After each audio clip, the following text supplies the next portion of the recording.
everyone and welcome. In this video I'm going to walk you through how to change caption or subtitle language back to English. Now listen to this video on YouTube. Let's say you're watching a video on YouTube. Now you want to change the caption language back to English. What do you do? I want to show you the video first of all.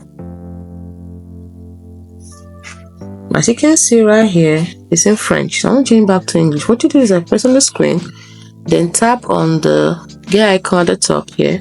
Then you can see caption. Right now it's in French. Tap on it and turn it to English. So let us see it has turned back to English. As you can see, it's as simple as that. If you want to change another language apart from English, follow the same step. Tap on the gear icon, tap on caption, and then you can choose auto translate and choose the language you want it to be translated to. It's as simple as that. Now if you want to turn off the captions totally, tap on the gear icon, tap on caption, and tap on turn off captions. And that's it.